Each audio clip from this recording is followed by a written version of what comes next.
जय श्री राम दोस्तों, आज हम एक्सप्लेन करेंगे भीमा मूवी को। तो मूवी की शुरुआत में हमें वॉइस ओवर के जरिए बताया जाता है कि भगवान विष्णु के छठे अवतार परशुराम ने त्रेता युग में पृथ्वी के 21 चक्कर लगाने के साथ सारे पापियों का संहार करके उनका नामो निशान मिटा दिया और ये पाप मुक्त भूमि उन्होंने कश्यप प्रजापति को सौंप दी। ये देख सर्प और देवताओं ने उनसे अपने लिए एक अलग भूमि की मांग की। तब भगवान परशुराम ने भगवान शिव से प्राप्त अपनी कुल्हाड़ी से समुद्र पर वार किया और इससे समुद्र पीछे हट गया और इस जगह पर एक बहुत ही खूबसूरत भूमि का निर्माण हुआ, जिसके जंगलों में समुद्र के खनिजों के कारण कुछ ऐसी जड़ी बूटियां प्रकट हुई जो कि बहुत ही दुर्लभ है। परशुराम ने इन्हीं जंगलों में अपनी साधना की और यहाँ पर एक शिव मंदिर का निर्माण हुआ, जिनके भक्त स्वयं परशुराम थे। इसी के साथ कहानी प्रेजेंट समय में आती है, जहाँ शिव मंदिर में ताला लग चुका है, पर अब भी लोग यहाँ पर किसी तरह का रिचुअल कर रहे थे। एक बच्चे के पूछने पर उसके दादाजी बताते हैं कि शिव मंदिर में एक दिन अपने आप एक शिवलिंग प्रकट हो गया और उस शिवलिंग का अभिषेक माँ गंगा अपने आप ही करती रहती है। जब भी किसी की अकाल मृत्यु होती है तो 10 दिनों तक उसकी आत्मा हमारे आसपास रहती है। कहते हैं अगर उस आत्मा की कोई इच्छा अधूरी रह जाती है तो महादेव से प्रार्थना करने पर उन 10 दिनों के अंदर वो आत्मा अपने परिवार के किसी भी सदस्य के अंदर आकर अपनी वो इच्छा पूरी कर सकती है। बस उसे इजाजत चाहिए होती है सिर्फ महादेव की। करीब 50 साल पहले ऐसे इस मंदिर में प्रार्थना करने पर एक पिता की मौत के बाद उसकी आत्मा उसके बेटे में आ गई और पिता की आत्मा के शरीर में प्रवेश करते ही उस बेटे ने अपने ही मामा को मार डाला, क्योंकि उसने पिता को जहर देकर मारा था। जब ये उस वक्त के अधिकारियों ने देखा तो उन्होंने इस मंदिर पर हमेशा के लिए ताला लगाने का फैसला किया। तब से ये मंदिर बंद है, लेकिन इस बीच ना तो लोगों की भक्ति में कोई कमी आई और न ही उनकी मनोकामनाओं में। इस जगह का नाम है महेंद्रगिरी, जहाँ पर भवानी नाम के गुंडे का राज है। उसकी शिकायत पुलिस से करने के लिए कुछ लोग एक ऑफिसर से मिलते हैं। असल में लोगों के पेट्रोल पंप की 2 ट्रक तो सीधा पेट्रोल इधर से उधर लेकर जाने का काम करती हैं, पर हर एक पेट्रोल पंप के परमिट पर एक तीसरा ट्रक भी चेक पोस्ट से पार करता है। अब उसमें क्या है ये किसी को नहीं पता। ऑफिसर इन लोगों की पुलिस कंप्लेंट लिखकर भवानी को पकड़ने के लिए जाता है, मगर कुछ ही समय में भवानी उसी की लाश को लेकर इन सभी लोगों के पास आता है और उन्हें भी मार डालता है, क्योंकि भवानी और उसका बेटा रुद्र नहीं चाहते थे कि किसी को भी पता चले कि इस ट्रक में क्या जा रहा है। इसी के साथ कहानी 2 महीने आगे अनंतपुर नाम के एक छोटे से गाँव की तरफ मुड़ जाती है, जहाँ हम सतीश नाम के एक ठग को देखते हैं, जिससे न्यूज के जरिए पता चलता है कि अनंतपुर के बॉर्डर पर एक बस का एक्सीडेंट हो गया और उसमें सवार सभी लोग मारे गए। जो भी लोग मरे हैं उन सभी को 10 लाख रुपए मुआवजे का भी ऐलान किया जाता है। ये बात सुन सतीश अपने साथियों के साथ उस हॉस्पिटल में पहुंच जाता है, जहां सभी मर चुके लोगों की लाशें रखी हुई थी। अब वहां पर 2 लाशें ऐसी होती हैं जिन्हें किसी ने भी क्लेम नहीं किया था, जो थी एक लेडी और एक जेंट्स की। तो ये लोग जेंट्स की लाश को चुनते हैं और उसे अपने परिवार का सदस्य बताकर पैसे अपने नाम करवा लेते हैं। फिर ये लाश इन्हें दे दी जाती है और सतीश उसका क्रियाक्रम कर देता है। फिर जब चिता जल रही होती है तो सतीश उस मरे हुए आदमी से कहता है कि तुम्हारी वजह से मुझे आज बहुत फायदा हुआ है, इस 10 लाख रुपए के लिए थैंक यू। अगर तुम जिंदा होते तो मैं तुम्हारे लिए कुछ तो जरूर करता। उसकी तरह कहते ही सतीश को उस चिता में कुछ दिखता है और उसकी आंखें चौड़ी हो जाती हैं। अब सतीश ने यहाँ क्या देखा था या उसके साथ क्या हुआ ये तो हमें नहीं दिखाया जाता, क्योंकि कहानी यहाँ से 2 महीने पहले चली जाती है वापस महेंद्रगिरी में, जहाँ पर एक ऑफिसर की एंट्री होती है और उसका नाम भीमा होता है। भीमा आते ही भवानी के घर में घुसकर उसके सभी लोगों को बुरी तरह से मारता है। फिर वो भवानी से कहता है कि मैंने तुम्हारे बारे में बात सुना था, इसलिए अपना ट्रांसफर इस जगह कमिश्नर से विनती करके करवा लिया, लेकिन मैं तुझे अभी नहीं अरेस्ट करूंगा, क्योंकि फिर तो मेरा ट्रांसफर कहीं और करवा देगा और कमिश्नर साहब को ये बात अच्छी नहीं लगेगी। इसलिए मैंने फैसला किया है कि मैं यहाँ भी 1 महीने पूरा रहकर गाँव घूमूंगा। तब तक तुम मजे करो, लेकिन 1 महीना पूरा होते ही तुम खुद आकर सरेंडर कर देना, क्योंकि अगर ऐसा नहीं किया और मुझे आना पड़ा तो मैं तुम्हें अच्छे से तोड़ने के बाद ही अंदर करूंगा। इतना कहकर भीमा वहाँ से चला जाता है। अब भीमा ने यहाँ आते ही सभी गैर कानूनी कामों पर रोक लगा दी थी, जिस कारण भवानी को काफी नुकसान सहना पड़ रहा था। अब ये बात जब उसके बेटे रुद्र को पता चलती है तो वो वापस गाँव आने की बात करता है, लेकिन भवानी उसे रोकता है और कहता है कि तुम जिस काम के लिए गए हो वो जरूरी है, बाकी उस भीमा का वक्त। इसी दौरान गांव के दूसरे छोर पर हम कुछ लोगों को किसी तरह का सैटेनिक रिचुअल करते हुए देखते हैं। इसके बारे में भी हमें आगे पता चलेगा। इधर भीमा पूरे गांव में ऐलान कर देता है कि आपसे जिसका भी कुछ चोरी होगा तो आप पुलिस स्टेशन आकर जितने की चोरी हुई है उतने के नाम लेकर जा सकते हैं। दरअसल यहाँ पुलिस उल्टा लोगों से घूस खाती थी, तो लोगों ने चोरी चकारी की घटना के लिए पुलिस स्टेशन जाना ही छोड़ दिया था, इसलिए भीमा ने ये ऐलान किया था। इसी बीच एक आदमी का पर्स चोरी हो जाता है जिसमें 5000 रुपए थे। इसके बदले भीमा उसे अपने जूनियर ऑफिसर्स की तरफ से 5500 रुपए दिलवा देता है। इसमें एक्स्ट्रा 500 रुपए उस वॉलेट का भी दाम था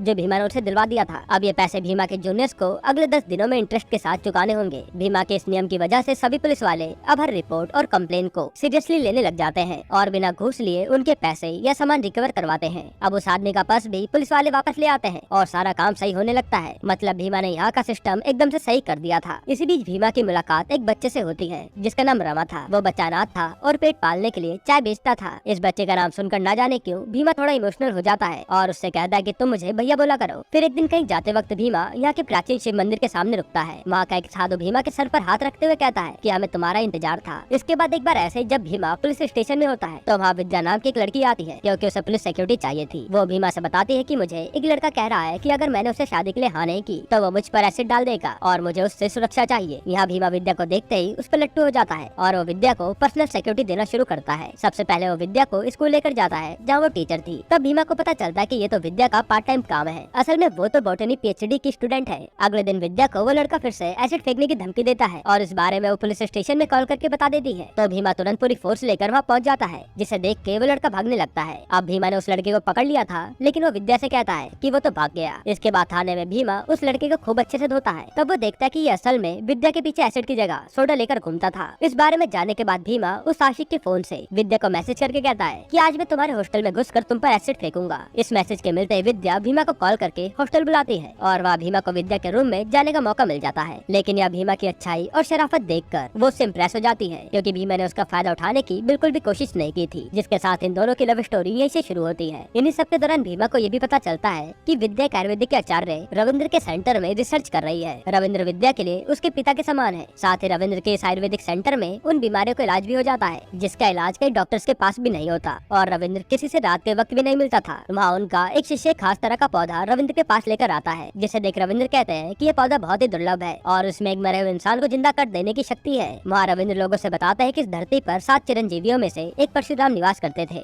यहाँ की धरती पर कई सारी जड़ी बूटियाँ हैं। मेरा तो मानना है कि संजीवनी भी यही हमें मिल सकती है। इसी दौरान भीमा भी रविंद्र से मिलता है जो यहाँ विद्या को लेने आया था। इधर भवानी के लगभग सारे गलत धंधे तो भीमा ने बंद करवा दिए थे और अब भीमा की नजर उनके टैंकर्स पर थी। लेकिन भीमा अकेले भवानी को नहीं बल्कि उसके बेटे रुद्रा और उसके खास आदमी टांडवा को भी सजा देना चाहता था। एक रात अचानक से भवानी के एक टैंकर का एक्सीडेंट हो जाता है, जिसके बारे में पता चलते ही भीमा वहाँ पहुँचता है और एक पुलिस वाला एम्बुलेंस को लेने जाता है। इस टैंकर के अंदर देखने पर भीमा को कई सारे बच्चे मिलते हैं जो कि अनाथ थे और भवानी इनकी ट्रैफिकिंग कर रहा था। इन सभी बच्चों को भीमा यहाँ से निकालता है। तभी टांडवा के लोग उन बच्चों पर हमला करते हैं और भीमा उन्हें किसी तरह से बचाता है। अब यहाँ प्रॉब्लम ये थी कि भीमा को इन बच्चों को लेकर एम्बुलेंस के पास जंगल पार करके जाना होगा, जहाँ टांडवा के गुंडे चारों तरफ फैले हुए थे। असल में एम्बुलेंस का ड्राइवर नशे में धुत पड़ा था और एम्बुलेंस का एक पहिया रिटर्न में धंसा हुआ था। इसलिए भीमा सभी बच्चों को बचाते हुए और टांडवा के गुंडों को मारते हुए किसी तरह जंगल पार करके एम्बुलेंस तक पहुँचता है। फिर सभी बच्चों को एम्बुलेंस में डालने के बाद भीमा उस एम्बुलेंस के टायर को अकेले ही बाहर निकालता है, क्योंकि अभी टांडवा के और भी लोग उसकी तरफ बढ़ रहे थे। तब यहाँ पर एक जबरदस्त फाइट सीक्वेंस देखने को मिलता है, लेकिन टांडवा भीमा की बॉडी में एक खास तरह का जहर इंजेक्ट कर देता है। इस जहर के असर से भीमा गिर पड़ता है और उसे टांडवा के लोग बांधकर बीच समुद्र में फेंक देते हैं, जिसके साथ हमें एक सीन दिखाया जाता है भीमा के जुड़वा भाई रामा को, जो कि बहुत ही सीधा और भोला इंसान है। दरअसल भीमा और रामा दोनों ही मंदिर में महंत के लड़के हैं। रामा इसी मंदिर में पूजा पाठ में लीन रहता है। आगे हमें पता चलता है कि रामा से एक परी नाम की लड़की बहुत प्यार करती है, लेकिन उसके पिता नहीं चाहते कि रामा की शादी उससे हो, इसलिए वो जबरदस्ती परी की शादी एक लड़के से करवा रहे थे। यहाँ रामा इतना सीधा था कि वह परी के कहने पर भी उसे लेकर भागने के लिए तैयार नहीं था। उसके सामने परी से जिसकी सगाई हुई थी